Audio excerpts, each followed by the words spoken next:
Yo guys, kalau ada satu brand smartphone yang lagi seru ngeluarin smartphone dari awal tahun ini, menurut gue adalah Realme. Dimulai dari Realme 9 Pro Plus berhasil ngasih kita kejutan dengan memberikan sensor kamera handal yaitu IMX766 yang biasa dipakai di flagship tahun lalu maupun flagship tahun ini. Terus masuk lagi Realme GT2 Pro, sebuah smartphone yang mengedepankan performa dari Snapdragon 8 Gen 1 tanpa melupakan kualitas fotografinya. Nah, sekarang di tangan gue udah ada sebuah smartphone yang baru launch lagi dari Realme 9 4G. Dengan harga 2 menuju 3 juta, handphone ini mencoba memikat calon pembelinya dengan beberapa fitur di atas kertas yang seru. Dimulai dari kamera 108 megapiksel, Snapdragon 680 dan baterai besar 5000 mAh. Ya udah, sekarang kita mau lihat experience singkat gue selama kurang lebih seminggu menggunakan smartphone ini, apakah benar sesuai dengan spec sheet atau tidak. Seperti biasa, sebelum lanjut, jangan lupa subscribe ke channel YouTube K2G kalau kalian belum menjadi subscriber, dan jangan lupa klik like atau dislike di akhir video nanti supaya membantu channel YouTube kami bersaing di tengah algoritma YouTube yang makin kemari makin kompetitif.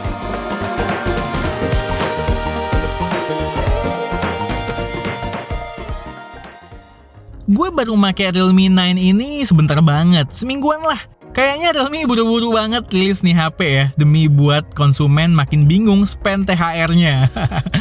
Dari pengalaman singkat gue, ada beberapa hal yang menonjol dan ngena banget di gue. Pertama adalah soal performa. Gue nggak bilang Snapdragon 680 itu performanya ngebut ngeng gitu. Tapi ekspektasi gue pakai chipset ini di sini terlalu rendah kali ya. Sehingga ketika pas gue pakai daily kok oke-oke aja, nggak seburuk itu gitu loh. Realme UI makin kesini makin ramah dengan spec sheet.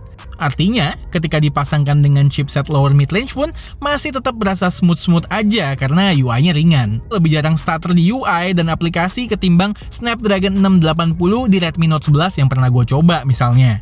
Di luar soal ringan, Realme UI 3.0 yang berbasis Android 12 yang mana adalah kembaran ColorOS, kita selalu suka. Simple, cukup customizable, dan nggak banyak neko-neko. Kalau di game sih sesuai ekspektasi lah ya. Selama lo udah nemu settingan yang pas di gamenya, ya lancar-lancar aja. Contoh, gue main LOL Wild Rift, supaya bisa stabil di 60 fps, graphic quality dan resolutionnya gue bikin medium, FX quality-nya gue bikin low. Kalau di Apex Legends sih, walaupun settingannya mentok di balance high, gue paling main di smooth high aja. Intinya tahu limitasi device kita masing-masing aja. Genshin Impact gimana? Ya nggak usah ngadi-ngadi lah. Lanjut ya, soal hal kedua yang bikin gue terpesona. Terpesona. Yaitu baterainya. Masih berhubungan dengan Snapdragon 680 dengan fabrikasi 6nm-nya, irit banget nget-nget.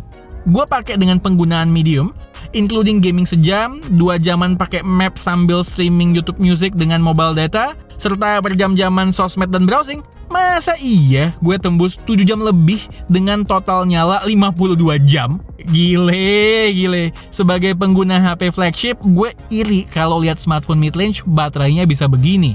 Kalau habis pun, charger 33 wattnya bisa ngisi 50% dari habis banget dalam waktu kurang lebih 35 menit. Dengan begini gue kebayang, ini smartphone cocok banget buat orang yang ngabisin mayoritas waktunya di luar rumah dan membutuhkan daya tahan baterai yang bagus. Hal ketiga yang bikin gue cukup amazed adalah kameranya. Bintang lapangannya tentu adalah 108 megapiksel main camera dengan sensor Samsung ISOCELL HM6 yang menggunakan teknologi nonapixel alias gabungin 9 pixel jadi satu. Hasil fotonya jadi 12 megapiksel tapi dengan dynamic range bagus, warna yang eye pleasing dan ketajaman yang oke di good light. Mau foto full res 108 megapiksel? Bisa juga. Padahal secara hardware Snapdragon 680 belum support. Hasilnya sih lumayan kelihatan bedanya dengan konsekuensi processing yang lebih minim. Begitu mulai gelap, output fotonya pun tergolong reliable.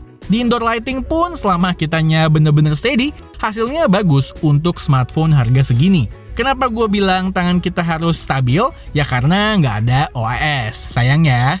Masuk ke kondisi yang lebih gelap lagi, kita bisa lihat night mode-nya membantu meningkatkan ketajaman, terus relatif membersihkan gambar dari noise serta naikin exposure. Di luar sensor utamanya ada juga satu lensa super wide dengan FOV 120 derajat 8 megapiksel yang bisa ambil gambar cukup bagus di good light. Yes, kalau di Pixel Peep sedikit soft, tapi buat sosmed aja sih udah cukup. Ketika mulai gelap pun night mode-nya berfungsi di kamera ultra wide. Lumayan buat naikin kualitas gambar. Terakhir di belakang ada lensa gimmick makro 2 megapiksel yang turut meramaikan modul kamera. Sama seperti smartphone Realme lainnya, ada juga tersedia mode street photography 2.0 yang lumayan seru dieksplor untuk foto-foto sosmed yang out of the box. Balik ke depan, ada kamera selfie 16 megapiksel yang bisa merekam maksimal di 1080p. Stabilisasinya sendiri, kalau kalian jalannya pelan-pelan masih cukup oke, tapi kalau mau vlogging yang jalan kenceng-kenceng gitu ya bakalan masih berasa kurang. Untuk perekaman video, kamera belakang utama resolusi maksimalnya sama kayak kamera depan, 1080p. Satu hal yang perlu dinotis, untuk sekarang fitur EIS atau stabilisasinya belum berjalan. Namun, Realme menjanjikannya akan ada update di bulan April ini. Jadi untuk yang pengen kualitas footage-nya itu stabil, masih harus bersabar nunggu. Sedangkan untuk kualitas gambar perekamannya oke juga. Seperti yang kalian bisa lihat, dynamic range-nya bagus, reproduksi warnanya natural. Lihat aja tuh warna kulit gue yang masih terjaga, demikian juga dengan ketajamannya. Di luar 3 hal yang mengejutkan itu, gue merasa Realme 9 cukup oke juga ya, mengingat harganya. Pertama soal desain dulu deh. Well, desainnya generic.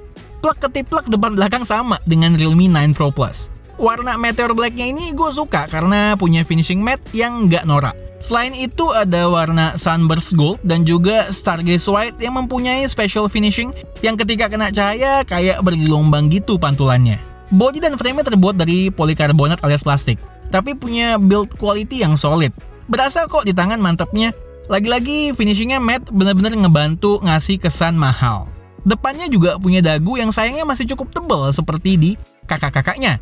Terus kamera selfie-nya itu ada di depan berupa hole punch di kiri atas. Di frame bawah itu ada jack 3,5 mm, nice. Serta single bottom firing speaker yang cukup kencang namun punya kualitas suara yang sekedar oke.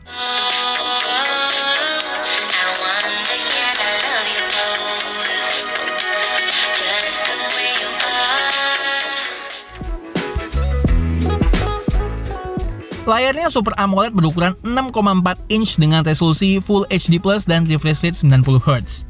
Kualitas AMOLED-nya cukup bagus untuk segmen yang dituju, dengan warna yang punchy dan warna hitam yang pekat. Brightness layarnya pun masih oke banget ketika dipakai di luar ruangan. Di layarnya ini pula terdapat in-display fingerprint sensor yang cepat dan akurat. Yes, bukan di power button nih, tapi langsung di bawah layar. Nah, sensor ini selain buat security, juga bisa dipakai untuk mengukur heart rate kita. Fiturnya sih masih beta ya, makanya tersembunyi di section Realme Labs di setting. Status beta ini gue rasa memang karena akurasinya masih belum di-tuning dengan maksimal. Masih ada perbedaan antara heart rate yang ditunjukkan di sini dengan smartwatch gue. Untuk SIM card slotnya yang triple ya, artinya bisa 2 SIM card plus 1 SD card jalan sekaligus. Mantap! Segmen harga segini memang udah seharusnya triple slot karena banyak banget yang pakai 2 SIM card plus SD card.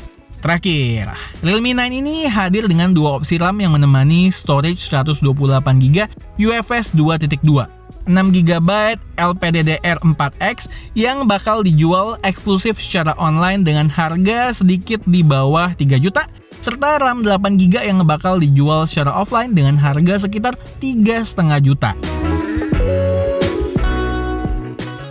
Kalau dari tadi yang hal-hal keren dan oke-nya yang gue bahas, nih ada beberapa hal yang sedikit mengganjal selama penggunaan gue. Pertama tadi ya, soal speaker yang mono dan kualitas yang standar. Nah itu kalau volumenya dibikin full, bakalan berasa sedikit pecah. Selain itu, body juga lumayan getar di volume maksimal. Hal kedua adalah vibration motornya yang masih ala smartphone mid-range tahun-tahun lalu yang belum empuk. Ya emang beda banget dengan versi Pro Plus yang udah pernah K7 coba sebelumnya. Well, lagi-lagi balik inget harga. Hal terakhir paling soal foto ya. Moto orang di indoor, ya bener-bener kita harus still banget dan objeknya pun demikian. Karena ya ketiadaan OIS tadi.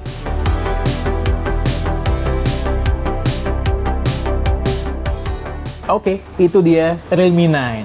Sejujurnya dari pengalaman singkat gue, menurut gue Realme 9 ini adalah sebuah handphone yang udah cukup bagus. Ya pada dasarnya, dia bisa ngasih experience yang cukup sinkron dengan apa yang ditawarkan di atas kertas. Bahkan ada beberapa kejutan yang bisa gue rasakan. Soal kekurangan pasti ada, dan gue sebagai konsumen tentu berharap kekurangan-kekurangan itu nantinya bisa lebih diperbaiki atau lebih ditingkatkan lagi. Cuman ya lagi-lagi, gue harus ingat kepada harga. Yang jelas, persaingan handphone di segmen harga segini dengan adanya Realme 9 ini makin seru. Oke, sekian aja video dari gue kali ini.